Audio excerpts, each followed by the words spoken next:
You came for the pint, but you ended up in Scary Larry's house of horrors. Wrong turn, bitches.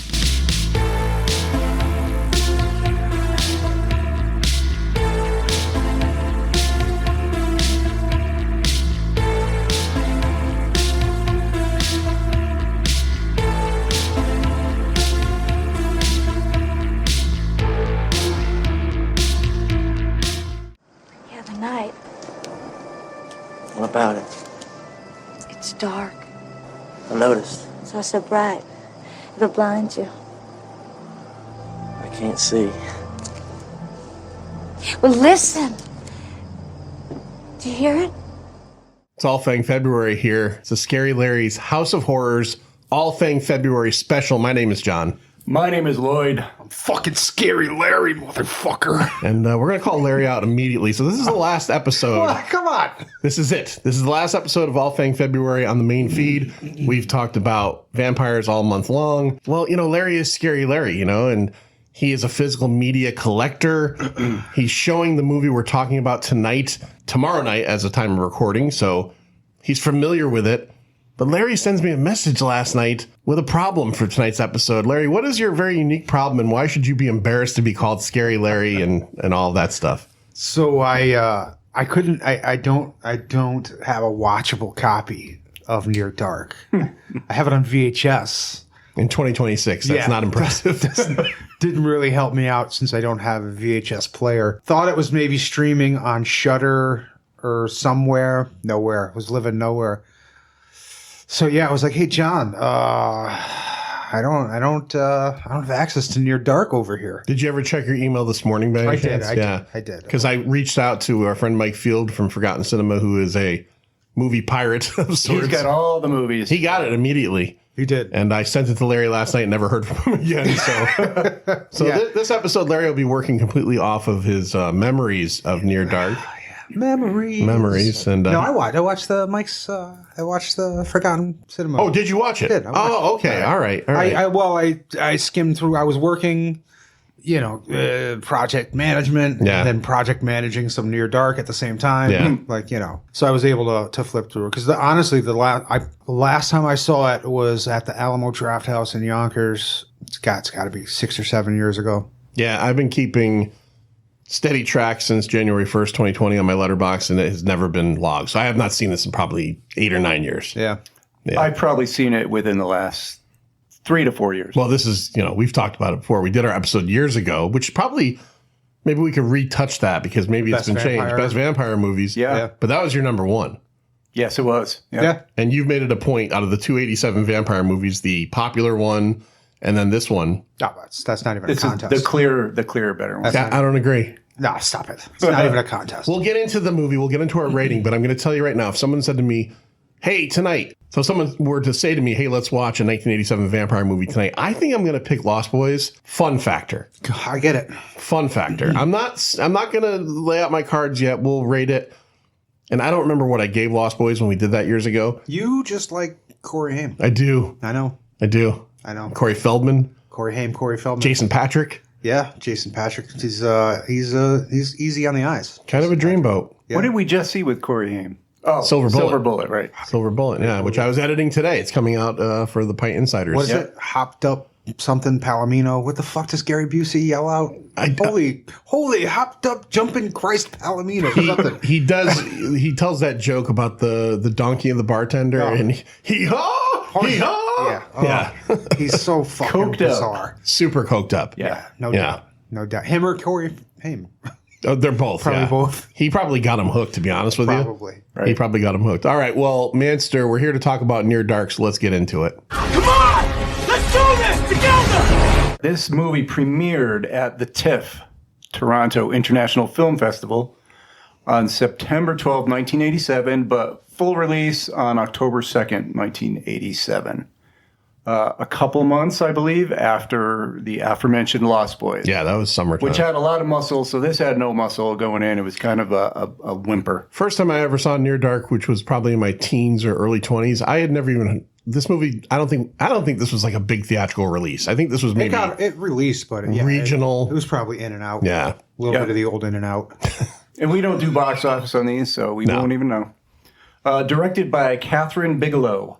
Not related to the Bigelow tea family. Holy shit! Really? No, I checked just to make sure. But What about the Deuce?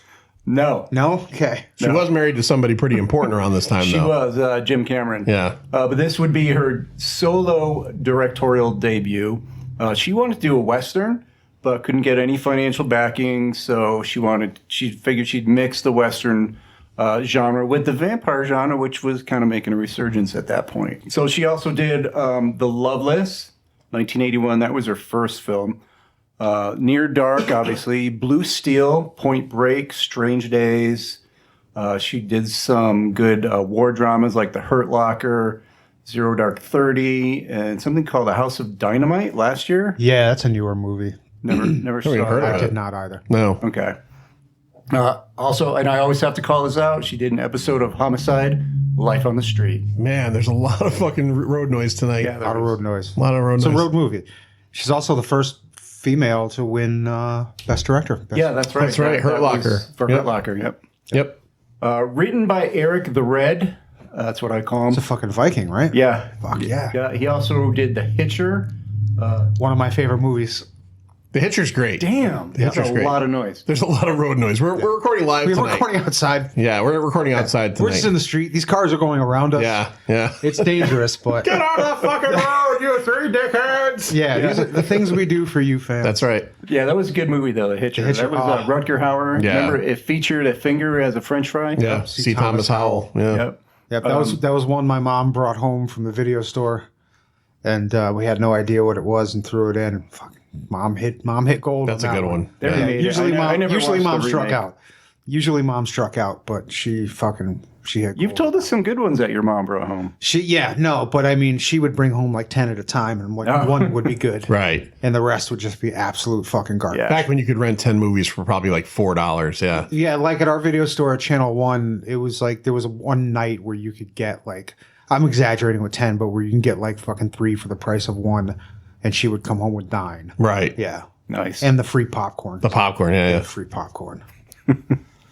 Also written by Eric the Red, Blue Steel, Body Parts, Undertow, something called A Bad Moon, and 100 Feet. So Undertow, I didn't realize this. I watched Near Dark today, and I watched the documentary, part of the documentary that came with the Blu-ray. Fucking train. We're also on the train tracks as well as in the middle of the street. Oh, it's okay. It's all right. Anyways, I'm going to keep talking because the John, watch out for the tugboat. Yeah. Oh no, it's 9/11 happening. Sorry, I'll cut shit. that one Oh, out. yeah, That let's one's cut that coming out. That's coming Yeah. out. Some people won't appreciate Yeah, that one's coming out. So I watched part of the documentary, and what I never realized was that Catherine Bigelow and Eric Red wrote this together, and she directed it. The year prior, they also wrote that movie Undertow together, and he directed that one. But no, so the same team made 2 movies. One of them is obviously very popular in terms of like, you know, Near Dark has like a cult status. I've never heard of Undertow. It's Lou Diamond Phillips. So I might check it out just because it's the same people who made this. Right. Same, only different. Right. Yeah. So like I said, it was part of a resurgence of vampire films. I'll tell you some of them. We had Fright Night, Once Bitten from 85, Vamp from 1986, Lost Boys and Monster Squad as well in 87. Rip Tom Noonan, by the way. Yeah. Yep. And like John said, she knew Jim Cameron at the time. I call him Jim. Yeah. But You she guys are married him tight. shortly after. Obviously, he directed Aliens, and 3 people from this movie were also in Aliens. Correct. Yeah, yeah. They Almost a fourth. almost fourth. Well, who was supposed to be in this? Michael Biehn turned it down. Okay. That's right. Yep. Yeah, he was going to be the Jesse character. Yep. Oh, okay. All right. Yeah. Which I would have liked. I like Michael Biehn. I do too. Yeah. I do too. So also, there is a remake scheduled for this. I'm sorry. Is that like a crop dusting plane? What was I'm that? trying to figure out if like this always happened before. Never. Or if tonight it's just really crazy. Yeah. I kind of like it. Yeah, it's kind of interesting. I'm waiting for a car to come crashing through my front door, to be honest with you. I'm just waiting for a different vehicle because Yeah. every time it's been World War a II, Japanese Zero. I'm waiting for a helicopter. Yeah, Blue Thunder. something, an X-wing fighter, whatever. All right. There was a remake announced in 2006. Of Near Dark? A remake of Near Dark with Samuel Bayer attached to it. He was big in music videos. He did a lot of music videos you will know. Smells Like Teen Spirit. I know that video. No Rain. Yep. Zombie. Zombie. It's in your head. Yeah, that one. Yeah, American Idiot and hundreds of others. That's my Green Day impression. I like how Green Day has now morphed into like 3 elderly lesbians in every picture you see them in. Oh, yeah. I've always They did the that pregame show at the Super Bowl this year. Yeah. Oh, I didn't see any of the Super Bowl this year. That's all I hear when he sings.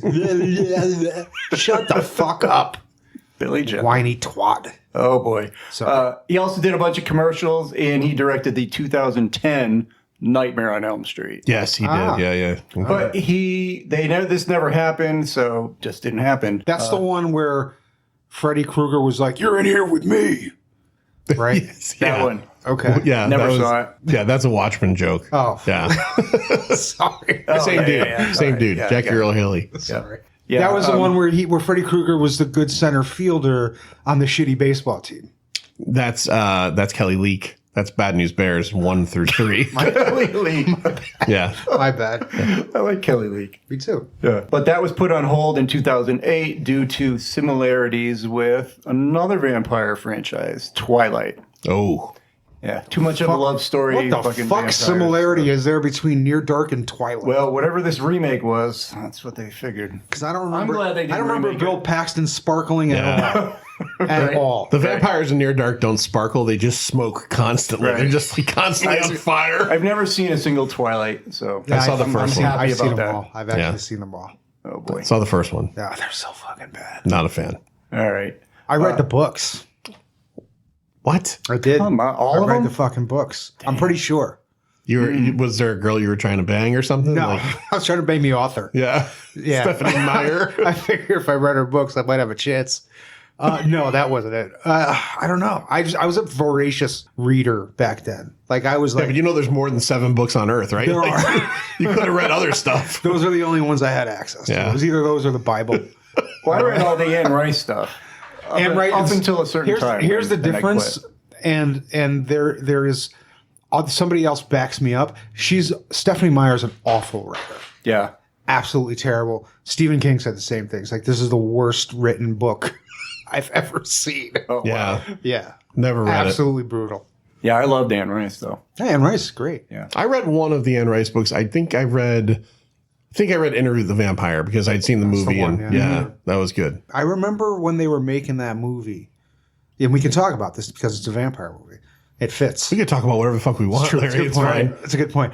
I remember when they were making that movie and she was like in the fucking press just talking about how awful a casting Tom Cruise was. Oh, yeah. Yeah, right. Like while they were making the movie. Yep. Because once you license the rights, you're fucking out. Like, she put an ad in Variety, I think, right? she was like, this yeah. is terrible. They're ruining my book. Like, blah, blah, blah. It's not your book anymore. It's their fucking screenplay. Right.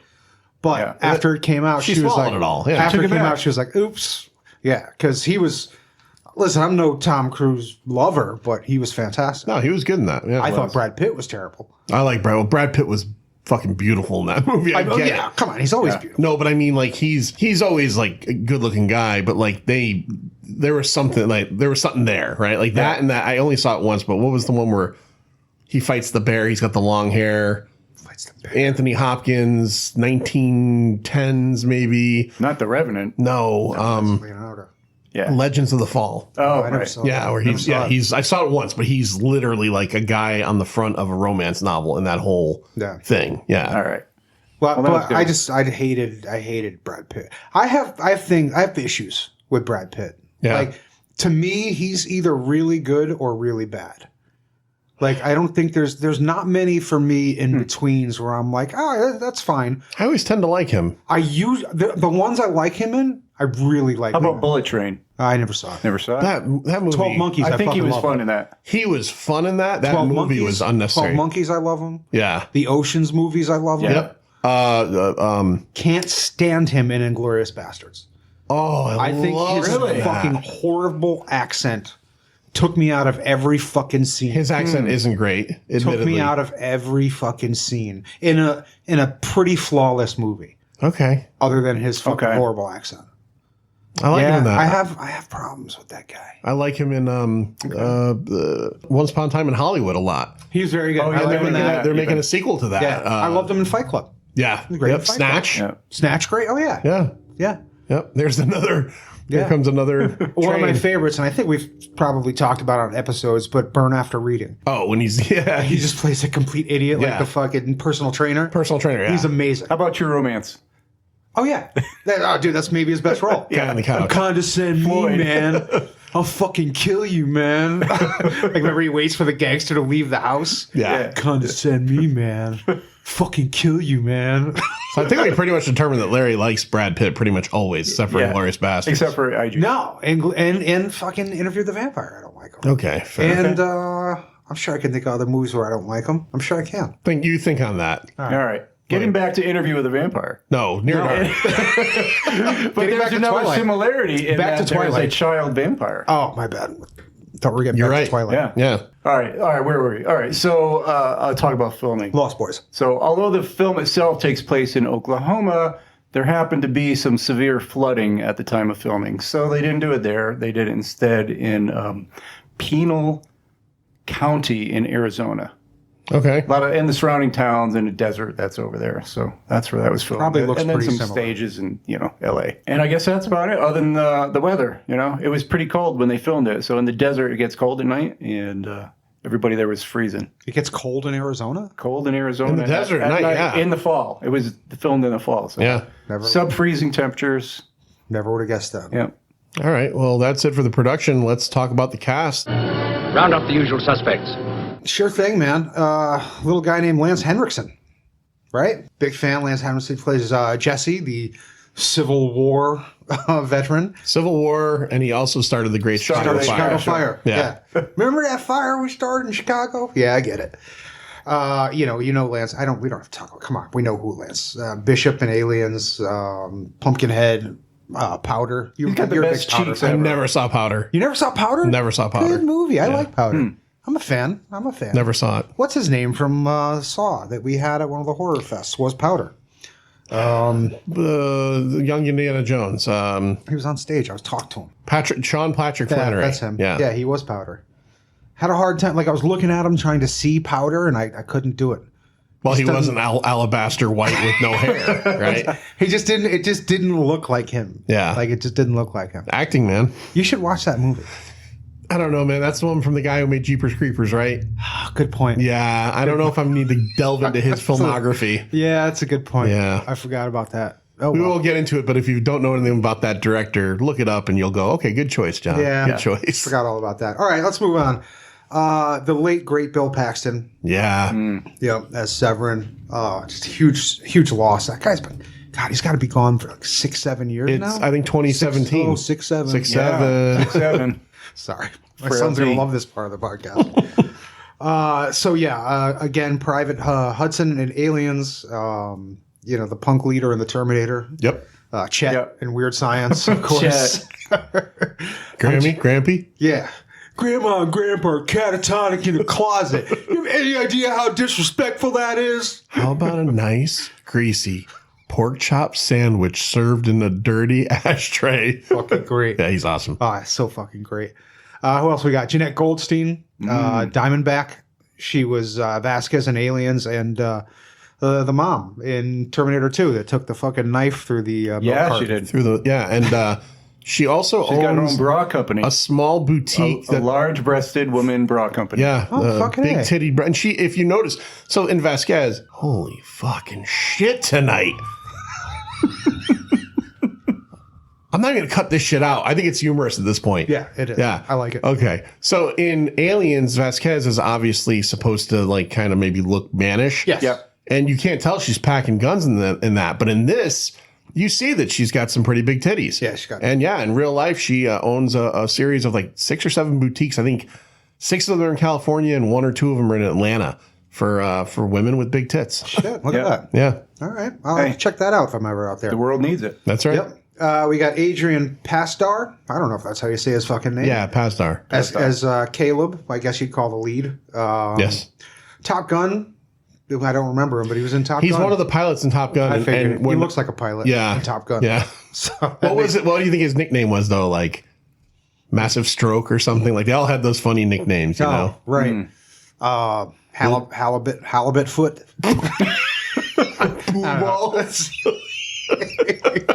I love how in Top Gun the black guy is Sundown. Yeah, it's brutal. Yeah. Oh, goddamn! That was Tom Cruise's idea. Fucking. he was in Heroes. Remember that show? He was Nathan. He was the older brother, and he's also married to the lead Dixie chick, or I think they're just called the Chicks now. Natalie Maines. That's his wife. Yeah, not Portman. Yeah, that's what I almost said. Yeah.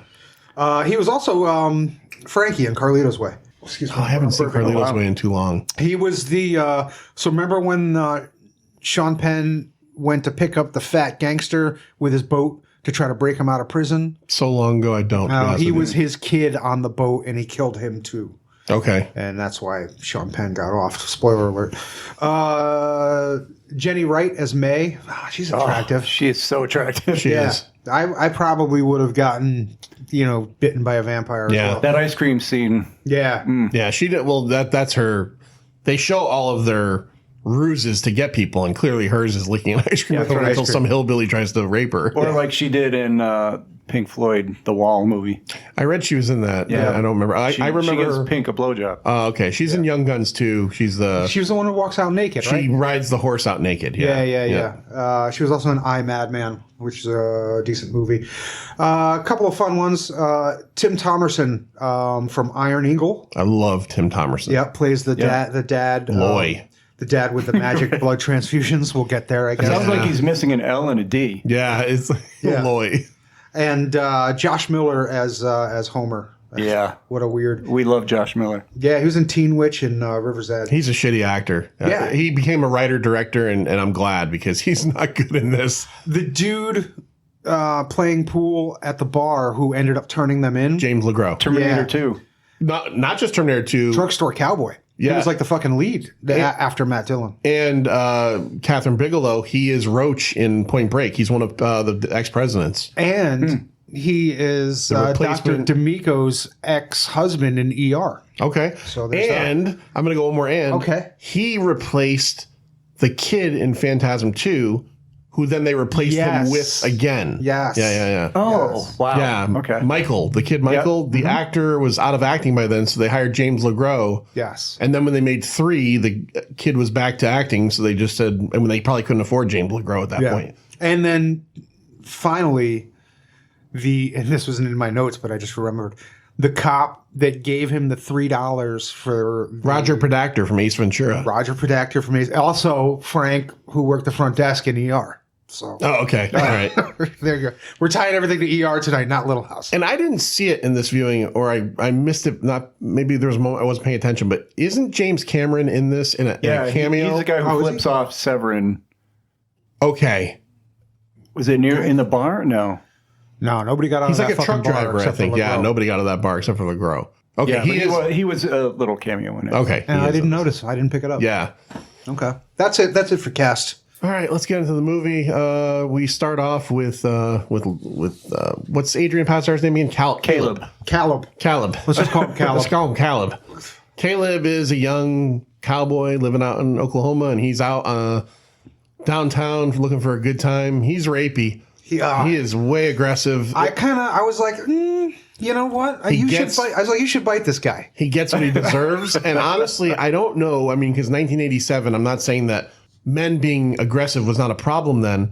It's obviously much more kind of in the forethought today. Yeah. But I started to think, like, in this movie, I'm like, is the script supposed to be like, he's paying for like kind of his misdeeds a little bit, because he meets some friends, and then they see the lovely what was her name in this again? May. The lovely May, young lady licking an ice cream cone, turning everybody on, and he goes over and just immediately starts with, I want to take you on a date.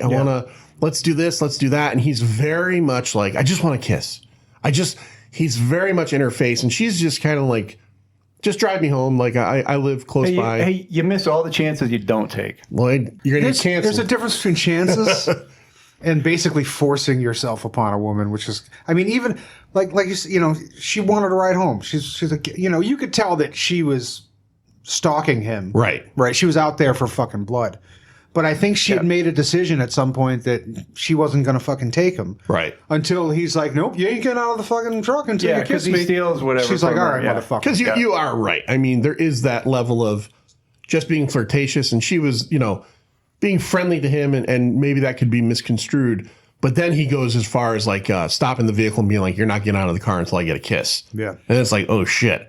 Yeah, that was wrong. I was like, fuck this, Caleb. Yeah. Fuck Caleb. She also says to him at one point, she's like staring at the stars, and she says, you know, the light from that star isn't going to hit the earth for like 8 billion years, and I'll still be here when that happens. And he's just kind of like, he looks and he's like, ooh, his dick is just thinking. So he does the trick with the key. And she's like, get me home. She's very concerned at the time. They do have a very passionate kiss, though. They have one kiss, yeah. Yeah, but it's pretty deep. Well, because she's also... at that point, she's like, all right, I'm going to suck this guy's neck. Right. Yeah, she's made a decision at that point. Right.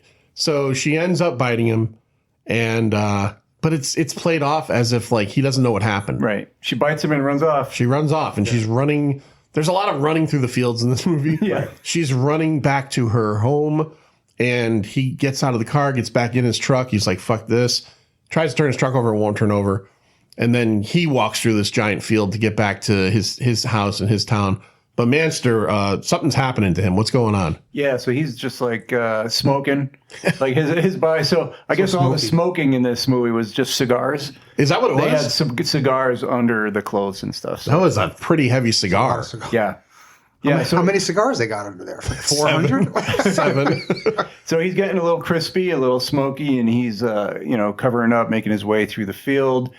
And his father and sister Sarah see him. Every field in this place is like totally harvested and just dead. Dust bowl. Very dusty. Yeah. And so they see the RV come in, and the RV picks him up and takes off. Kidnapped him right in front of his dad and little sister, yeah. So we meet this crew of what we find out are vampires. They're very much... like a weird Nomads, family. Nomads. Yeah. Larry, who do we have and what are their roles in this whole bit here? So Jesse's obviously the dad of this whole clan. Yeah, clan's a good word. Yeah. You know, he's the Civil War hero, Got I a guess. crazy V-shaped scar on his cheek, yeah. Yep. And then the mom is, Jeanette, or what the fuck was her name in Terminator 2? I can't remember her goddamn name. Mm-hmm. Janelle? Something close, I think, Maybe, isn't it? Yeah. Yeah. What's wrong with Smokey? Or whatever. Woofy. Woofy, that's right. Good call. And then you've got Severin, who is, how do you describe How do you Severin? describe that? I don't know.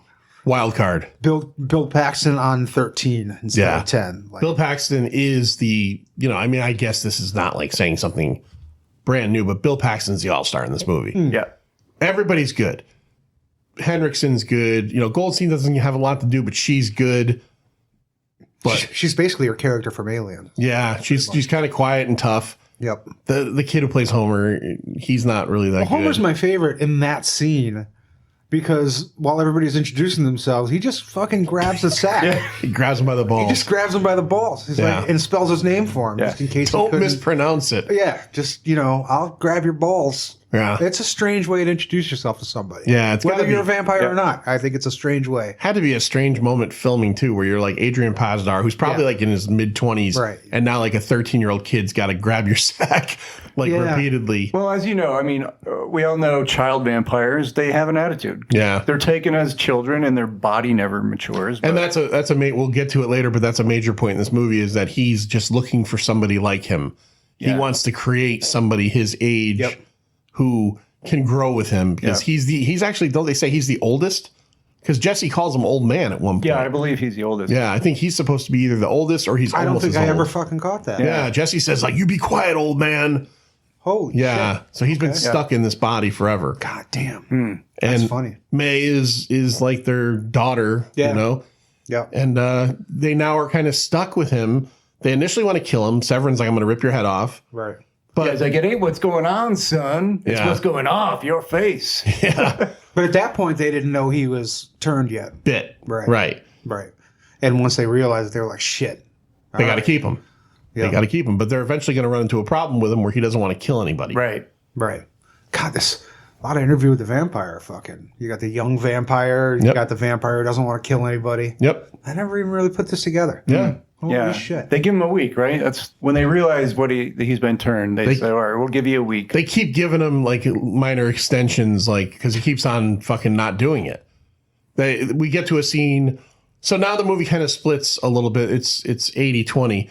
20% of it is we follow Loy, the father, and the sister Sarah as they're just like looking all As the over. cops are not giving a flying fuck Cops do about their not missing care. kid.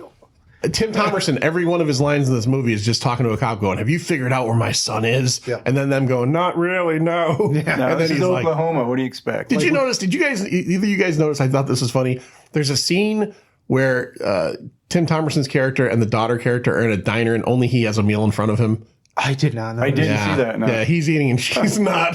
Oh, that's fun. That would be exactly the opposite for me and my kids. Your kids would be eating. They would be eating and I'd just be sitting there. Like, Yeah. fucking- Yeah. Maybe I'd take a fry off their plate. Just Something one, like that. one fry. Yeah, just one. So we're following them as he's looking He's all looking over. for them, yeah. And he's gone into Texas. He's gone into more of Oklahoma. But But then Severin steals the Ghostbusters car. he does. Severin, yeah, because Lloyd, what is their deal with vehicles? What do they keep doing? Well, they keep, so they're vagabonds, so they got to just find somewhere to park and hide their vehicle and cover it up with either metal or foil or whatever That they dude's can got get. the most aluminum foil I've Yeah. ever seen. And they're So much aluminum. for vampires that have been doing this for many years. They missed out on an opportunity to get like Reynolds like rap type money. Do you think so? Yeah, I think they could have got a sponsorship. What I'm thinking is that this movie is very much like the only thing we really mention in this movie as being a danger to vampires. We never talk about crosses. We never talk about stakes. They never talk vampire about vampires. They never No say vampire vampires. tropes at all. no. Just the sun. That's Just it. the sun. By the way, no fangs. Yeah, there are no There's fangs. no fangs. I didn't notice. I never looked. Yeah. So there are none. No. So shit, it is Twilight. Okay. There's a scene at the very end of the movie. There's a scene at the very end of the movie where Caleb is trying to explain to his father that he's I'm not a person anymore, he says. I was watching it waiting for him to go, it's vampires, Dad. And you're right, he never does. He puts his arm out in the sun and when his arm blows up. It's very zombie movie like. Yeah. Right? Zombie movies, they never. They don't like to zombie say. movies, it's like they act like they've never seen Night of the Living Dead. Motherfucker, everybody's seen Night of Right. the Living Dead. You know what these fucking things are. But they're always the only zombie movie where they ever said it's fucking zombies are the comedies, Return of the Living Dead and Shaun of the Right. Dead. That's it. Every other one, they're like, what could these things be? Yeah. They actually Fucker. It's a world with no George Romero. Exactly. 28 years later, the Bone Temple, one of the characters said zombies. And I was like, whoa, that was big. Because Which is funny because they're not even zombies. they're not. But I mean, to the people that are dealing with it, they might think of them that way. But I was like, wow, you're right. Because they never say zombies. No, never. Yeah, no fangs. But the sun is a major danger here. There's a point where And they're strong. Homer is super scared, like when they mentioned daylight. So what I was going to say was this is like the major danger in their world. And every time they get into a car, they don't prep these cars. These guys are up all night. And then they wait till 20 minutes before the Right, sun comes exactly. up. And then they're trying to There's spray. panic. Fucking They're in a panic panic. time. Yeah, And they're spray painting the windows. it Whatever. happens like 4 times in the movie. Yeah. These motherfuckers are Hey. hundreds of years old. And They live on the edge. yeah, they really do. They really do. Did they ever give any indication of how old May is? She seems to be the youngest. Like Yeah, like when she was turned. Yeah, Yeah, she they was never turned. say. Yeah, I never did. she never seems say. to definitely be the youngest. They never even say when they found her because Jesse was from Civil Because she's the War. only one who cares about human life. You Right. could tell she cared. Like I said, I feel like at the beginning she had decided not to bite Caleb until he got, rapey. So I that led me to believe that she's probably the youngest as far as when they were turned. Right. She even the scene where they're in the truck with the truck driver who's very nice to right. them. Yeah. I was waiting for her to eventually attack Thought she him was gonna- earlier. And she kept nudging him, like looking at Yeah. him, like, "Hey, you got to make your move now." Yeah. That was a weird scene. It was weird. Like, I don't know why is this dude so excited to show him how to drive a fucking AT? It's literally like 6 minutes of the guy talking about the 13 gears of a fucking truck, and then now explaining this is your air jackknifing. brake, and this is your. I'm like, fucking Jesus Christ, stop! And Caleb looks like a fucking crackhead next to him. He's like shaking and sweating. And he's like, and if you don't hit the air brake on the trailer first, then the cab won't stop correctly. I thought that was Knowles for a minute. I thought that was fucking. Yeah, that's just you being I was like, racist. oh Jesus Christ! It's not though. I thought it was Knowles I did for a too. second. So that's just me being fucking racist. Knowles? And it was not. No. Didn't he just die? He did. TK Carter, R.I.P. For sure. Damn. So I think that trucker scene, isn't that where we first really learn that Caleb doesn't want to kill? He doesn't want to kill from the beginning. Yeah, but I think that's where we first, like, he has an opportunity. Hey, this is your time. You know. No, I think that's the second. Right, he runs off the first time. He runs off. And he's like, I think he's like starving, right? Like, So is this after he tries to get on the train? Yeah, he runs off. He tries to get He on the looks train. sick as hell on that. Yep. Well, that's what that night. Roger Predactor thought he was a drug addict. Yeah. Right. Yeah. He gives him the $3 because the dude at the front was not fucking wavering on that $11. Yeah, he's like, hey, ticket. I got a $14 ticket here. The other half that I didn't get about that scene, I get it from Caleb's end, but like the guy could have been helpful. He could have said, for $11, I can get you 4 towns away. Yeah. Right. And then you could fucking And I'm suck sure, someone's dick he would and have get taken. there. I'm sure he would have taken that. I would have taken it. I'm like, oh yeah, you can get me to fucking whatever. That's Sure. far enough away from these crazy fucking people. Right. So it turns out it wasn't, but whatever. Yeah, he tries to escape. He gets on the bus. He finally gets on the bus. He manages to get the $3 from Predactor, who has the worst dressed hand wound ever. Oh, yeah. It's all covered in blood. Yeah, it's an old wrap, and there's a blood stain on it. And There's a sort cut of scene. sniffs it. There's got to be a cut scene. There's got to be an because that was so obvious that there was something that had happened to his hand. There had to be something that they filmed that didn't make. You think so? Yeah, I think so. it was just supposed to like make you realize that it was, because when he puts his hand on his face, Caleb is looking at the blood. Yeah, and, which that's possible too. Yeah. Now I mentioned to Lloyd before we started recording, and he has a good idea for it, but I kind of thought it might be a continuity thing. In the very beginning of the movie, Larry, when Caleb first sees May. Jenny. What is she doing? Eating ice cream. When he eats a candy bar, what happens? Throws up. He throws up. Oh fuck. Yeah, but Lloyd said maybe she's just like doing Maybe like just fake little licking it, licks. maybe fucking it. or just And the same in the bar. I'm not sure. Do they ever drink the drinks? No, because remember, They're even always spitting at them one out. point, Jesse was like, just give me the glass. Right. Yeah. Yeah, like Severin takes the fucking shot and spits it in the dude's face. Yep. Fucking, he's like, Jesse says, just give me the glass. So no, they don't ever drink. Yeah. Yeah. So she was just licking for looks. So he ends up coming back to them because he can't hack it. Like he's trying to get away, and he gets sick on the bus, and he pulls the cord and says, "Let me out." We have and she feeds him from feeds her him. wrist. That's right. and that's how he is surviving. And when she feeds him, he looks like he's all like happy. He's like on the ground, like smiling, and he's gotten what he needs. Yep. And then we get to a point where what does he become? Okay, I know where it is. Let's get to the bar, because I think if you're talking about this movie, that's The bar is scene, the right? highlight of this movie. 100%. Yeah.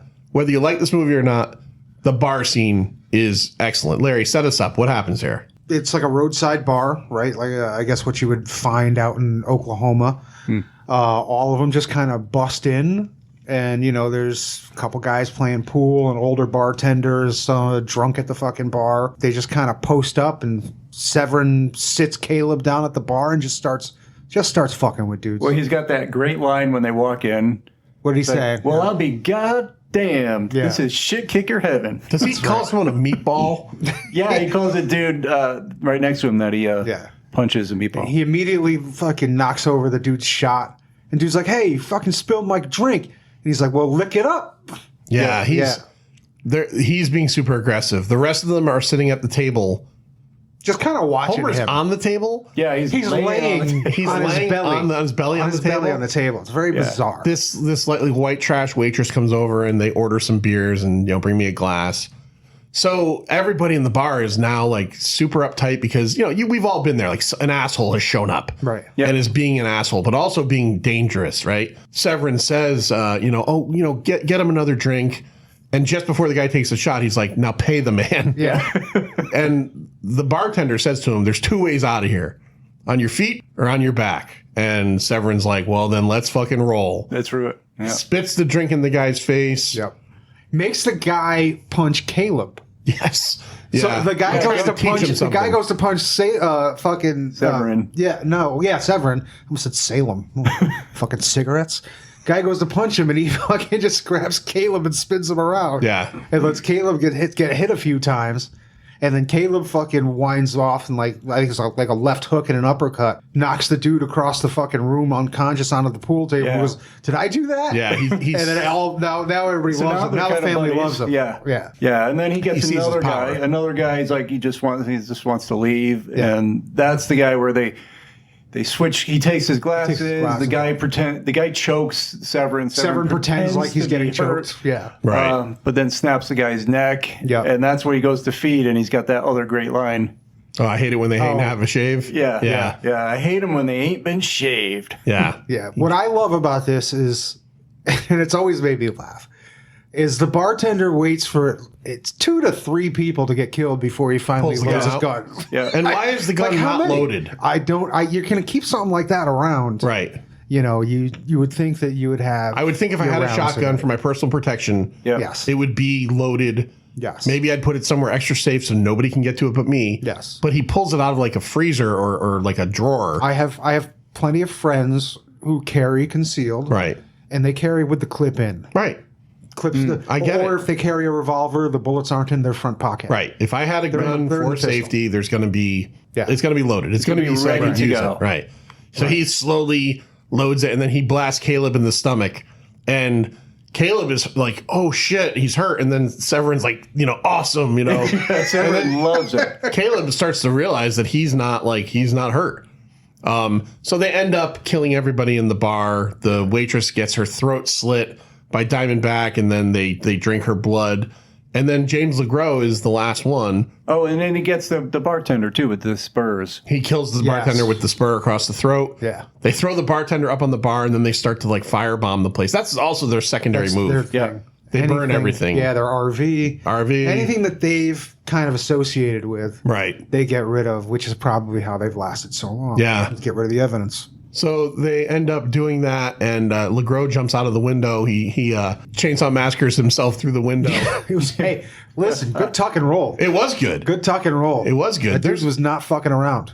I mean, I guess I would like to hope that I would pull off the same move if I had to get the fuck out of there. There's a scene later in the movie where, is it Homer jumps through the back window of the back car? window. Yep. From where he No, was that sitting, was- no way is that going to happen. it was No, actually, May. May takes Sarah and does that. But you're Yeah. still, where they were sitting, you're not springing yourself through a window of a 80s or... There's no fucking way. No. Not of. Well, she is a vampire. Yeah, okay. So all right, you're right. maybe Because when I watched it, I went... she's got tempered glass breaking a strength. normal human could not just jump through Yes. a car fucking window from that close. You would have broken your back or Yeah. gotten a concussion. Yeah. So LeGros? The girl. Yeah. That motherfucker takes off, and Caleb, they're like, go get him, motherfucker. Yeah. And Caleb's like, nah, I'm going to let him go. Like, motherfucker. Yeah. Dude. Yeah. I'm like, at this point, I'm like, just adopt the life, bro. Like, fucking just fucking suck it up and kill that dude. This is what Like, you are now. Come on. Yeah. Well, plus we don't know that transfusions are an option in this movie. Yeah. So you're like, he's either got to do it or he's not. Yep. So they're ready to kill him after this, right? 'Cause Right, that was yes. like his last chance. Yes. Again, they're like, okay, this is it. So they get in the car. It's nighttime. They got to find a place to stay. So they go to this old Which is a funny scene. motel that apparently Jesse has been to. Like 50 years ago. 50 he said. years prior. The old guy says to him, he goes, don't I recognize you? You've been here before? And he's like, I make it through here about once every 50 years. Yeah, that was a good line. Yep. And then they all hunker down in a room, and then they're woken up in the morning by cops. Because the kid who got away, Just like Jesse said he was Caleb let gonna. go. Yeah, Jesse did Brought say the cops there. he's going to bring the cops. And they show him in the backseat. I'm like, if I was that kid, I'd be like, I'm going to tell you where they are, but I'm going fucking home. I'm not coming with you, Get as motherfucker. far away as No. possible. Yeah. So they start to freak out because they now know the cops are there. And these are also vampires. I think it's important to mention. They use guns. Like, they are loaded to the fucking hilt. So they start loading up, and we get what essentially ends Kind of up... like the Firefly family. They are kind of like the Firefly family. They are. They are. They're ready for a shootout, and Severin eventually shoots through the front door. Blasts through the front door, kills one of the cops, and then it's just a firefight. Yep. And this scene actually Not only a reminded me- firefight, but also fire. Yes. Because a few of them catch fire everywhere. a couple times. And this is very much like the end of From Dusk Till Dawn, where all the bullet holes start to shoot daylight in. Yep. That's what's happening here, and they're catching fire, and all this is happening. And this is where Caleb proves his worth to the master. What does he do? Sure does.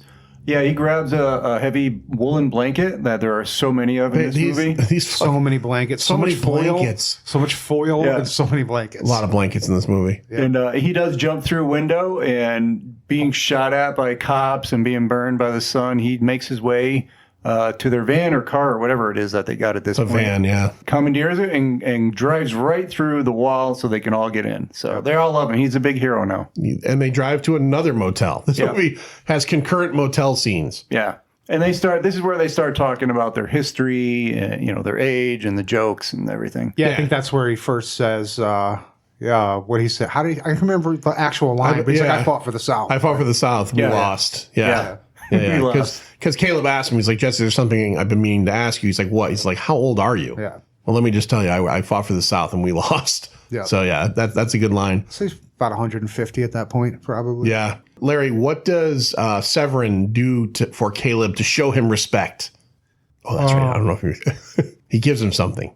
Oh, that's right. He gives him one of his spurs. Yeah. Yeah. Yep. Strange gift. It is a strange gift, but, he just used it to kill a guy with, and I guess But if Bill it was- Paxton gave me a spur, I'd be kind of sad. I'd take it. It was too. nice seeing Severin doing like a gesture of generosity. Yeah. Well, he saved his He's fucking got life. such high energy. Like you said, he's Bill Paxton on 13 in this movie. He's crazy in And this, he's yeah. so fun to watch. He is. This is, even if you've never seen it and you're just curious, if you like Bill Paxton, this movie's for you. Yep. Right. Yeah. And who doesn't like Bill? If you don't like Bill Paxton, fuck off. Like, really, how could you? I mean, listen, his character in Aliens pissed me the fuck off. I love him. He's an idiot, but he's my idiot. You know what I Game mean? over, man. Game over. Yeah. Like, somebody kill that asshole. Yeah. He is brutal in Yeah.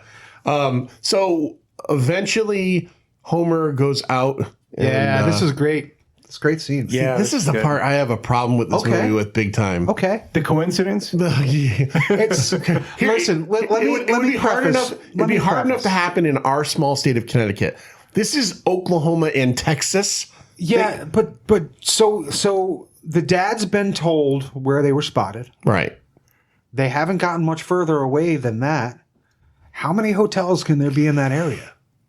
It's not like I the know what Berlin you're saying. Turnpike. I know what you're but- saying. Seems like a huge coincidence. But again, the cop finally came through and was like, "Oh yeah, we did have somebody spotted him. I think it was ER fucking Frank, right? Like, Yes. yeah, somebody spotted him, and they're at such and such. And that's when he's like, "Oh, looks like we got turned around, went the wrong way. Right. We're gonna head up there." So he kind of had a general area.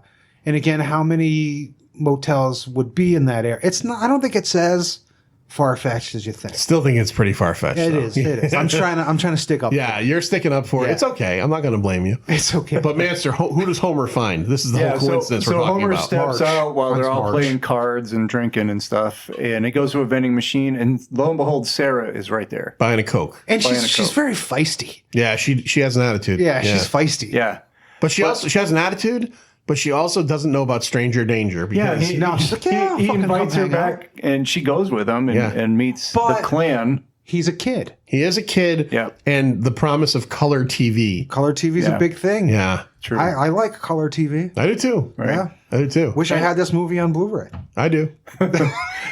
At the time, Caleb and May are actually not in the room. They're out on some rock wall, talking philosophical. They Yeah. they went off. I don't Yeah. know what they're doing. They're finger blasting each other. He has got so many fingers in her. He's I think she's got her fingers in him. she's like, as a vampire, I could stick my fingers in you too. He's like, no problem. No problem. Right in my ham wallet, whatever you want. oh man. Okay, so she goes back to the room, and she's like, "I'm gonna get out of here. This is weird." Yeah, she's getting a little bad vibes now. She starts to walk out, and then in they walk after all the finger hand, the popping. After all the popping was happening, Finger pop. they come inside, and he's like, "Sarah." yeah, he just bumps into his sister He bumps in the into her room. in, Like, that's so Texas bizarre. or Oklahoma. you know, You're still not buying it. giant fucking states. All right. And then all of a sudden, because she had said she's with her father alone, Severin goes and gets Tim Thomerson's character. Got to do it. Brings him in. Yep. And now basically Caleb tells his dad, he's like, I'm with these people now. Yeah. Right? This is like, I'm with them now. He's Right, this like, is my family. Gotta come back. He's like, I'm over here now. Yeah, I'm over here now. You gotta come with me. Thomerson's saying, and he's like, no, this is who I'm with. He pulls out the gun, and Caleb's like, it's not going to work, Dad. No. He's like, what do you mean it's not going to work? He still shoots Jesse. It's a pistol, boy. Shoots Jesse in the chest, and Jesse fucking regurgitates that Great whole scene. Fucking scene. coughs the bullet up, takes it out of his mouth, puts it in his front pocket, and slaps his front pocket. Yep. Little tap there. Yeah. Great fucking scene. How do they get out of this whole thing, Master? I'm failing to remember. So while they argue, he regurgitates the bullet. Sarah opens the door, and it's daylight again. Daylight, right? Yeah. Right. Fucking pesky daylight. Yeah. They, you know why it's daylight? Because they keep odd hours. Yes, they do. He actually says that. It's a great fucking Yeah, he line. says we keep odd hours. Yeah. Yeah. So Caleb is burning, but he escapes with his family, and they go back to the farm, Right. back to the ranch. And this is the scene I mentioned earlier where he's trying to explain to his father that he's not a person anymore, and he shows him that he can burn in the sun. And then I don't think we mentioned it, his father's a veterinarian. Yeah. And he's in the back of this veterinarian's truck with all these glass bottles and hoses, and he says, could you transfuse a person? And then the next scene is him in the barn on a table, and just where you want to get a transfusion. Doesn't seem very sanitary. Right. It doesn't. And so obviously transfusions are a real thing, but I was trying to wrap my head around it. So Caleb, or a sick person, this goes for a transfusion in total. You start to move the bad blood out, Right. and put the good blood in. How does it not mix? I'm not a I don't think the doctor. science I'm not a behind phlebotomist. You like that? You like that? I know I that do. word. Phlebotomist. I do like that word. I'm a guy who's had a lot of doctor's appointments. I don't think the science behind this is legit. However, No. I'm not They're talking, vampires, Lloyd. Of course, the science. I'm not is talking about the legit. movie. I'm talking about how does a real transfusion work? Well, Because you'd have to completely take the blood out of somebody, I would think, to get rid of the infection. And by then, it's too late to put new blood in, right? I'm going to have to Google it. And find there's out. got to be filter mechanisms. There's got to be stuff. Can you get somebody on the line? Can you call Quest? Can we do phone call a friend? Quest Diagnostics? Hold on, yeah. I'd like to do phone a friend. There's a phone button here. How do blood transfusion works? Yeah, just call Was that Quest. question on Cash Cab? I was just at Quest yesterday. I should have fucking asked him. You should have asked them. Yeah, I didn't Next even time think- you go, ask them how blood transfusions work. Yeah, I'm sure she'll know. Just asking for a friend. Yeah. So the transfusion is complete, and they don't say it, but Loya, I hate that name, by the way. it's a rough one. Yeah. He essentially does this worked or it didn't work on his son because he just opens the barn door. Yeah. And I guess with the thought of Which is a good test. You're going to blow up or you're not. And That's he the doesn't. best test. So Caleb is back to normal. And it's another scene I noticed was weird. The three of them are eating their dinner. He's got a hankering for blood sausage. How many? It looked like pork chops. There's three of them. One of them's a little girl. There's like 9 pork chops on that tray. Yeah. Like, sure. Maybe They're expecting company. Maybe. We don't know. Maybe. He goes outside and he runs into May, which means they obviously know he's around. Yep. And then She knows where he lives. Well, she's distracting him, so they can Didn't he kidnap take her Sarah. there? Didn't he take her there at the beginning? He took her. Because he showed Yes. the horse. Yes. Remember when he was being the horse, rapey? because the horse got Right. spooked. That's He brought why out the horses and ropes. Horse was afraid of her. And then he lassoed her. He did. Yes. When I watched this, I went, oof. Yeah. Like, you can't really lasso your first date. Yeah. Like, you can't. Yeah. It's not. Although it worked in her favor because she actually pulled him. That was the fucking best. Yeah. He's like, oh, you're strong. She's like, you don't know nothing. Yeah, He just pulled him all the way in. It's like, fuck yeah. You got no fucking idea what's happening here. So they have a discussion. She touches Can we him. agree that we don't like Caleb? Caleb's, Don't like him. Okay, so I want to say something about this movie in total. Yeah. The love story doesn't work at all because it starts with Rape. her wanting to kill him Yeah. and him being rapey. Yeah. And then it just seems like the only thing that they actually have in common is maybe this, like they've both been victimized and turned into something they didn't want to. By this family, By this potentially. family. But there's nothing between the two of them. Well, I think it just works on the level of they're the same age. Yes, but on the And same age. They're both really cute. Are they, though? Yeah. We don't know how old she is. Well, wherever she got frozen. Yeah, but she looks like she's about Right. 25. I don't, and again, this is not not buying Twilight. Yeah. this movie doesn't hinge on the love story. No, it doesn't. But when they do focus on that, I don't believe it. You know, I'm kind of just like, you know, these two people didn't even really. She was baiting him in the beginning, and he was fucking acting totally inappropriate. But that's a creator, you know, whatever you call it. Yeah, it's a choice. Fledgling, you know, if you a lot of vampire stuff, the creator falls in love with the one they've created. Yeah. Well, yeah, and I that's what I meant was like she turns him, so now he's like her property, her responsibility, because that's how they treat him too, amongst the. Which is why she leaves, right? I guess when she realizes, she's like, "Hold on, you're warm." Right. And then she's fucking gone. Yeah. And I was like, oh. Now, is she gone because she's like, well, fuck, you don't belong to me anymore? Or is she gone because she's like, well, now I'm a danger to this guy and I love him. Yeah. I don't want to. I think it's a little bit of both, maybe. Yeah. I think it's a little bit of both. Is this the first vampire fiction movie or anything that you've ever seen or read or anything that like uses a transfusion as a way to like end it? It's the first that I've heard of. Yeah, I don't know if I've ever seen anything else. So Van Helsing tried a transfusion in Dracula, in not the movie, but in actually in Bram Stoker's the movie. Remember, Anthony Hopkins was trying to transfuse Lucy, right? To get the blood. To get the blood okay. out. Yeah. Didn't work. What was that noise? She didn't do it. Did you hear that noise? That was I don't know. What was that? Is that like a fucking alien? Crazy. There's some crazy shit happening outside tonight. It's fucking, all the windows of my house blow up. Yeah. It's a train. It's the fucking ship from Close Encounters. Yeah, it's like John, are you building a mashed potato mountain? I don't know what's happening tonight. All right. Oh man. I'm gonna cut this one out. That's what I'm talking about. You hear that? That's a dog. Is that a dog? Yeah. Yeah. Oh yeah. Okay. All right. This is great. A lot of noises tonight. That's not my dog. That's next to her. That's Talia. Okay. She's a loudmouth. Okay. All right, Master. So they end up taking Sarah again. They take Sarah in the whatever vehicle they have this time, some station wagon, and yes, it is a station wagon without enough foil. Yes, not enough foil. Not enough foil. Caleb follows them into town on a horse.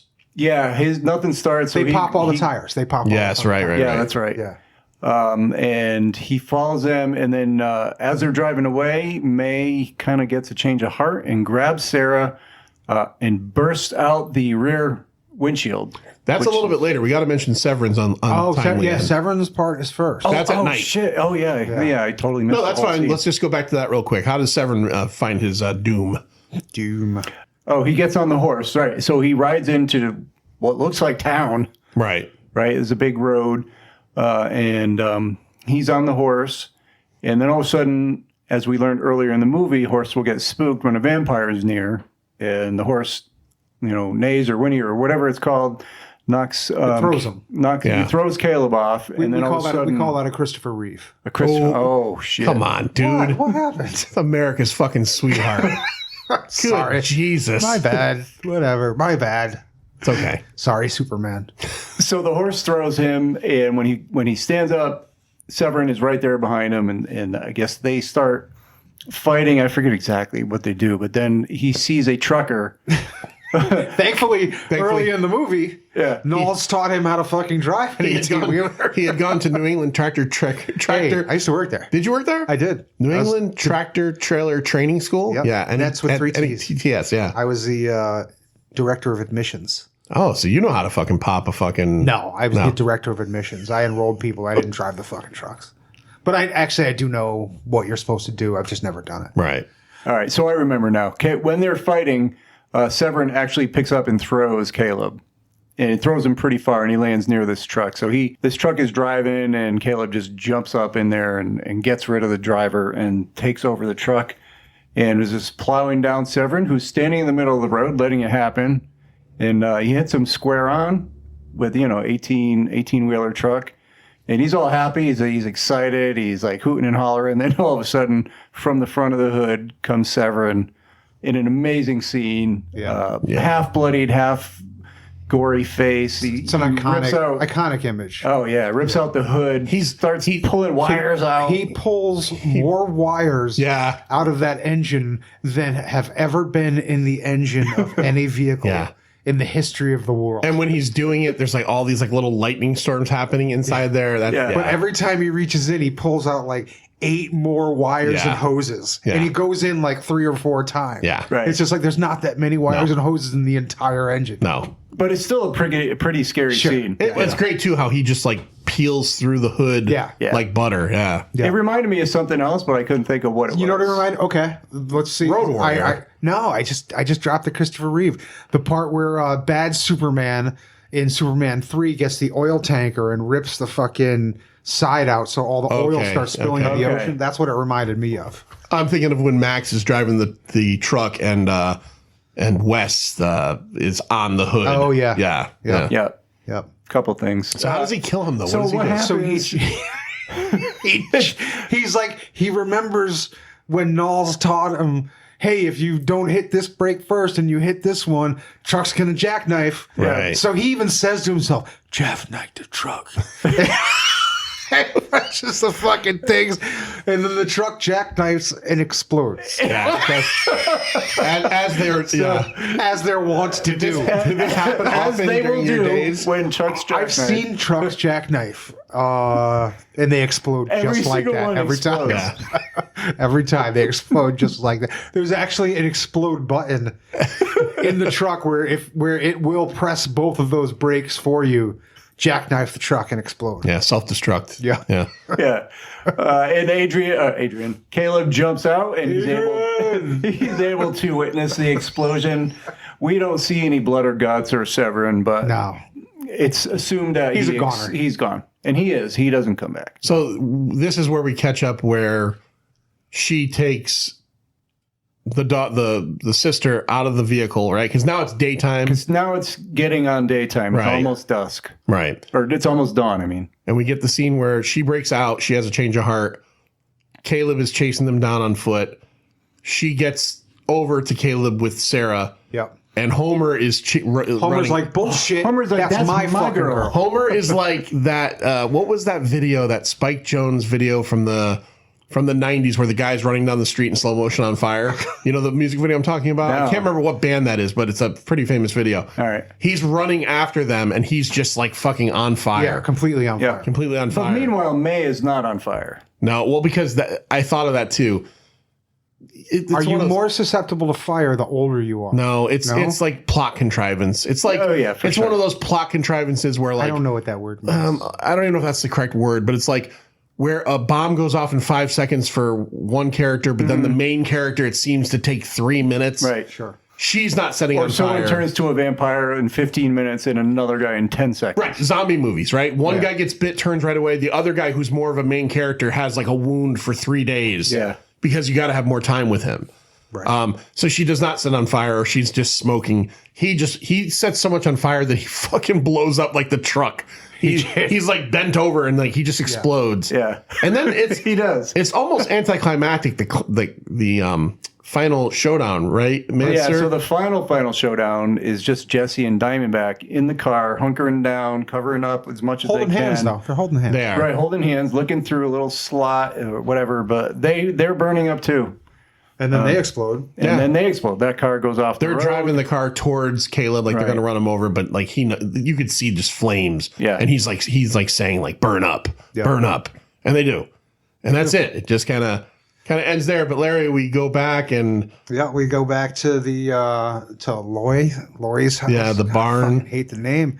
And special transfusion number 2. yep, And May is a human. works, Fucking A, man. Yeah. works. Yeah. Movie ends right there. Shit. And all along, Loy could have saved them all. He could have. Right. Yeah. He could even save Severin. He could have. Yep. Severin would have been a psychopath though as a human Right. too, right? Like You would think. he'd have been in trouble. He would have been in trouble. You would think. You would think he was probably a problem as a human. Yes. Yeah. All right, so that's 1987's Near Dark, which at this point had already played last week at Larry's show. Yep.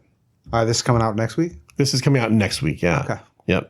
Oh, right. February's almost fucking over somehow. Yeah. So you will have watched the movie and now you can listen Yes. to the podcast. Yeah. yeah, From Dusk Till Dawn's already out, so you can do that at any point, and then this one will be out next week. So, Fucking A, man. all right, so let's get to our favorite kill, kids. Favorite kill time? You're terminated, fucker. All right, I'll go first. This one doesn't have a lot of kills in it, But if I got to go with one, it's just kind of harrowing. I think the waitress. Jesse gets real like rapey with her and in her face and like, your skin's so soft. And then he's like, leave the glass. And then they do it as a couple, like Diamondback like slits her throat and they kind of just throw her onto the ground. It's not like there's nothing flashy about it, but it's brutal. So I'm going to go with that one. Larry, what do you got? For me, it's the fucking spurs on the bartender. Yeah. It's just an iconic scene. Severin. You got to have Severin killing somebody, and I like it better than the guy with the sunglasses. I just always thought it was a fun scene. And then he gave that spur later to Caleb. Yeah. God bless him. Rest in God peace, bless. Severin. He does say he wants his spur back, too, when they're fighting on the truck. He's like, I want my spur back. Yeah. And But then he's pulling out all those hoses. Yeah. Wires and hoses. Give me that damn spur. This truck is made of nothing but wires and hoses. Maybe he was looking for his spur. Yeah. Maybe he thought it was down there somewhere. Maybe. Yeah. Master, what do you got? All right, you guys got like the only two really good kills in the movie. So You can pick one of those. yeah, but I'm gonna go with they finally got rid of the fucking annoying little kid, Homer's death. Yeah, Homer kind of sucked. Yeah. So burning up in the sun, Homer's gone. Yay. Boom. He explodes. All right, let's rate this fucking thing. Let's do it.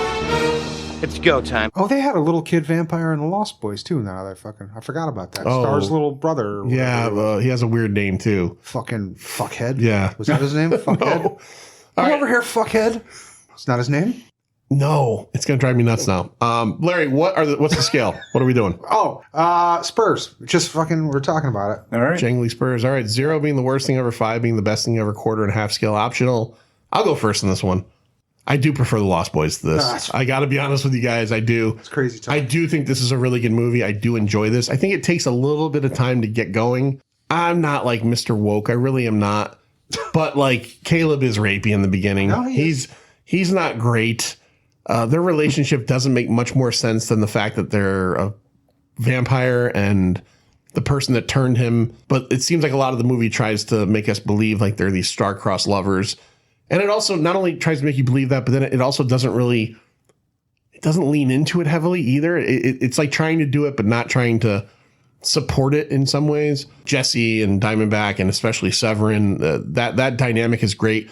And the fact that we never got a sequel or a prequel, I'm fine with, but like you could have had like, what were they like 100 years before this? Or, it lends itself to interesting thought, interesting story like that. Like a Civil War period piece. Yeah. You could have done a million things with it. Sure. It's, if you want to call it a horror movie, it's not scary at all. But I'm not going to hold that against it. It's still an interesting vampire tale. I think it's really interesting. This is not the only movie that does this, but it does not say vampire. It does not have fangs. They throw maybe crosses and garlic and wooden stakes hurt these people, but they don't ever talk about it. It's just the sunlight is dangerous, and they seem to be in like the sunniest place in America, like like right. With no shade. Southwest with no shade. Everything's barren, so it's a real danger to them. I'll give that to fucking Twilight though. Yeah, that family moved to like the town. rainiest town in America. Yep. Yeah, it does make sense. Yeah. It does make sense. Yeah. So I'm gonna give it a 4. That family was also super hot. Yeah. Well, yeah. Like everybody in that fucking family. Yeah. Super hot. He likes that stuff. He's into that. He read all those books twice. I was Team Alice. Team Alice. I thought it was Jacob or werewolf guy. I was Team Alice. Okay. All right. Alice is fucking hot. I'm gonna give it 4 stars. I still think this is a fun movie, a very well made movie. I just think if you're gonna sit me down and say which one are you watching tonight, I'm gonna watch The Lost Boys. It's just more fun. You like the sax guy. And the sax guy is all greased up. And So fucking Corey crazy. Haim and Feldman are in it. Yeah, they are. Yeah. All right, Master, what do you got? I know. Alex Winter. Yes. Well, as you know, this is my favorite vampire film. I don't know if it's necessarily the best vampire film, but it's favorite. I really like this. It's gritty, gory, Western vampire. I like the family aspect of it. You got Caleb's family and the vampire family. It's a love story with quotation marks. They don't really get into that, but whatever. It's filled with absolutely great lines. There are good lines. Like, It's finger licking good. yeah, finger licking good. Jesse or Lance Henriksen has a few great lines, but Lance Bill Henriksen's fucking Paxton great. is just it's incredible. A lot of humor and a lot of gore. Not a lot of scares. No, but none. If you're one of the people in that place, that's fucking scary. Well, I mean, it's not a scary movie. the psychological terror of being in that bar Exactly. would be enough to like, but I mean, by watching it, you know what's happening, Yeah. you know? So I do like it. I think it is one of the best vampire movies. What keeps it from being a 5? Because I'm not going to give it Oh, I'm fucking shocked. not a 5. I figured you were a 5.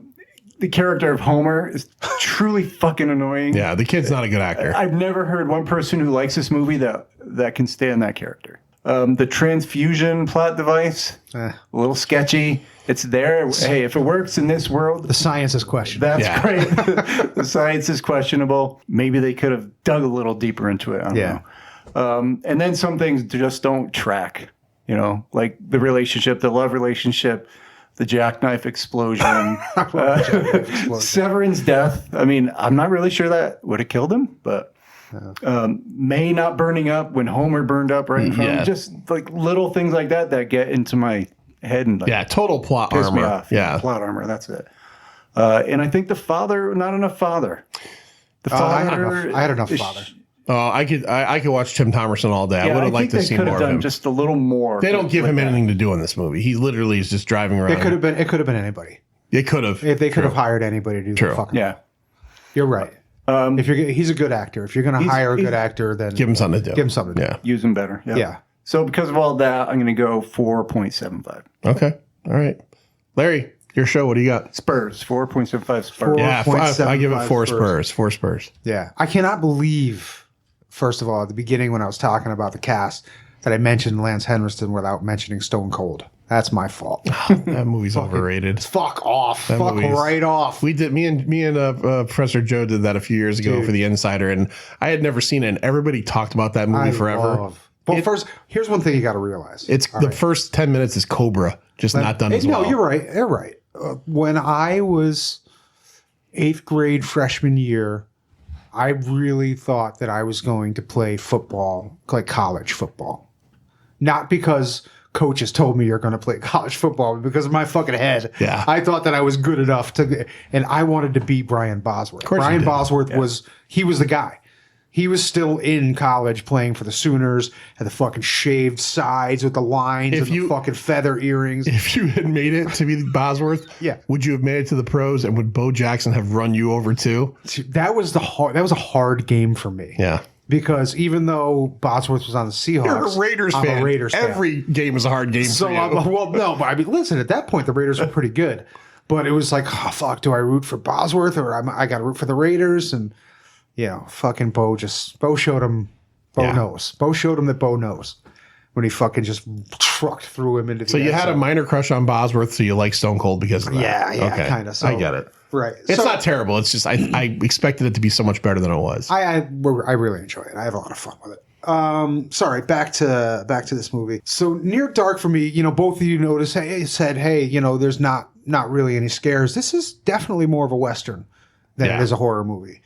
It's almost not a horror movie at all. Westerns are gory too. Westerns have killings too. This is just different kind of killings. This is totally more of a West. They told Catherine Bigelow, no, we don't have any fucking money for you to do a Western. So she says, oh, I'll do this vampire or horror movie. She still did a fucking Still Western. a Western. Right. End of the day, this is a fucking Western. All these characters are fucking Lance Henriksen walked right out of a Western into this fucking movie. And it's a hell of a good Western. I have problems with movies that are really dark, and this is a really dark movie. Yeah. I'm kind of wondering how it's going to play at the Strand tomorrow with a shitty projector. like I'm like, Jesus, is anybody going to be able to even see this fucking movie at the fucking Strand? But I digress. So the movie has, it has some questionable stuff. The rules about being a vampire, as far as how long you burn before you explode, are questionable. The science of the blood transfusion, questionable. But at the end of the day, cinematography is fucking amazing. Oh, yeah. Yeah. Amazing. The soundtrack by Tangerine Dream is fucking amazing. Yeah. Yep. Fits the movie perfectly. Casting is fantastic. Would have rather them had a dog than had Homer, but whatever. They could have given the family a vampire dog. I would have bought that over Homer, but it's a fucking great movie. It really is. I love almost everything about it. I don't watch it nearly as often as I should, probably because I only own it on VHS. In 2026. And it doesn't stream anyway. Yeah. But I mean, it's easy to watch this movie and see how Catherine Bigelow became the first female director to win an Oscar. She knows what she's doing when she makes a movie. Again, it has some problems. The jackknife explosion. Fuck, what the fuck was going on there? But it's really fun. It's a lot of fun. I'll start off with a rating of The Lost Boys at 3.75 and say that this is a 4.5. Okay, that's fair. I think listening to you talk on that last bit there put something together in my head. I think Lost Boys for me, even if maybe it's not necessarily a higher movie rating wise, it's much more rewatchable than this is. Yeah, it is. Because I feel like The Lost Boys has an element of fun to it. Yep. And this one is dark. Yeah, there's no fun. There's in no this fun. movie. No. And this one does, even though it's good setup, it takes a little. The story structure in this movie is kind of weird. Yeah, it is. Because it's like, okay, this is what happened to him. He's realizing the problem he's in. And it's not a long movie. And it feels like we kind of just barrel towards the end kind of quickly. Right. So, And it takes place over, a couple of days? that's it. Yeah. Right. Yeah. Yep. And it's only an hour and a half, so perfect time. Right. It is short, Yeah, it's but a that's quick- also good. It's a quick movie. But yeah, 4.5 Spurs. All right. So we're all in the 4s. That's good. Mm-hmm. All right, Manster, tell everybody where they can find the pint. You can find us on Apple Podcasts, iHeart, Spotify, Stitcher, Pocket Cast, Google, all of them. Anything Bathroom that you wall got, and I'm sure we're in friendlies. there. That's right. Right. For a good time. We're also on YouTube at The Pint, a pop culture podcast. We're on Instagram at The Pint Pop. We're not on anything else. That's it. That's it. No website, no other socials. Fuck website. Except Fuck for Patreon, you can be a Pint Insider. And if you were one this month, you got to hear the werewolf shows too. That's right. www.patreon.com/The Pint. And if you've got a platinum Patreon subscription, you get a handy in back of the Strand. That's right. Right. That's right. Yeah. So congratulations. It'll be a good time for everybody. There's a special way to get that. You got to find it. Yeah. It's like an Easter egg. Yeah. Find the Easter egg on our non-existent website, and then me and Lloyd will fist you. Yeah. Right. At the same time. We'll fist you under the pipe that's raining down mold water. Larry, speaking of the Strand, Speaking of mold water. so we've already seen the show Vamps of the West. Yep. That means in 2 months' time, April's coming around. What are we doing? Well, before we get to April, March has another Friday the 13th. That's in it. right. Yep. There are 3 Friday the 13th this year in One's my birthday. 2026. Oh, wonderful. November. And as Mark lovingly punched into my brain, we have to show more Friday the 13th. And I was okay, Mark. Fucking A, Mark. We'll do it. Mark knows best. Yeah, Mark knows best. I think a pod. No, that was Mad Max Fury Road happening outside. What the fuck is going on? Yeah, it's a crazy night here. Holy shit. There's people on sticks out there. Yeah. Saw a guy on stilts, a little girl on a pogo stick. What the fuck is going on? There's all kinds of red powder.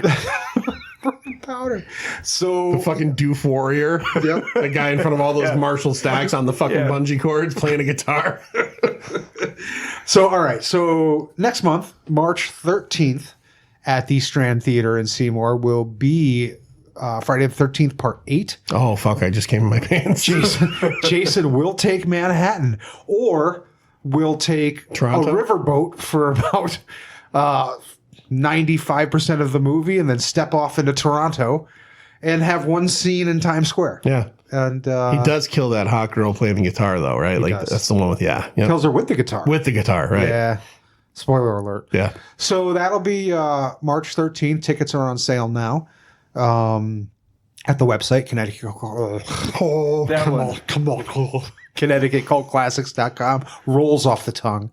And then in April, I believe the 18th, Saturday, double feature, a night of Romero remakes. We will be doing 1990's Night of the Living Dead, followed by 2004's Dawn of the Dead. Oh, the Snyderverse. wow. We're going to the Snyderverse. Going the Snyderverse. Savine? And I got to tell you, we can talk about it real quick.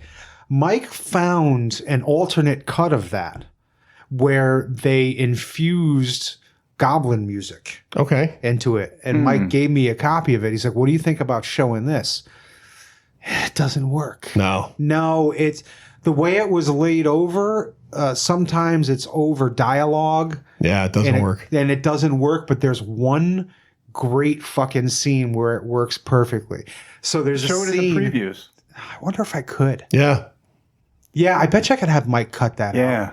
You know what? I'm going to keep it to myself. And I do think, as a fan of, I do like that movie. I think it's I do Snyder's too. best. I think it's fun. The I music- hate running zombies. The music in that is like the beginning with the Johnny Cash song. Yes. Where they're showing everything happening. Yeah. And then the Richard Cheese later on. Richard Cheese. And I do they do they do the Disturbed Down with the Sickness in that? During the end credits. Yes, which I don't really love that song, but it works. fits. It fits. Yeah. Yeah. I It do. fits. I like that song. Yeah. The music is good. But there is one scene where it's perfect. And I'll see if Mike can cut it and play it before, because it's fucking amazing. Well, I've never seen the Tom Savini one. Really? Oh, it's so good. I've wanted to see I got it. the Criterion. Oh, Embarrassing story from last year. Me and Heather went down to Best Video, maybe right around Halloween time. We were renting a movie, and I had that in my hand. We were going to get that. And then she saw Chud, and I've never seen Chud. Oh. So I said, you know what? Let's get Chud. She wants to see that. Chud sucks. yeah. I like Chud. I do like Chud, but more for sentimental Yeah. reasons. Because it's not good. That was a mom rental. Yeah. I was always aware of it. I had never seen it. Yeah. So I put the Savini one down and I grabbed that, but not mad about it. We had a fun time, but yeah, that movie's not good. But no, the Savini Night, very good. Okay. He's mad at it. You know, Tom Savini's always mad. But he didn't get to make, the studio wouldn't give him the money or the time to make the movie he really wanted to make, blah, blah, blah. And a lot of points, it's a shot-for-shot remake with much better, special effects, obviously. But he makes some really good changes. One of the best changes is making Barbara a strong character rather than just a blubber. A victim, yeah. It's a great movie. And if you get the Criterion, it looks beautiful. so good. And Tony Todd as Dwayne, as fantastic. And there may be a slight Chud connection in the next podcast. Okay, excellent. Matter of fact, I know there is. All right, let's get to it. Master, say the words. See ya. We are leaving!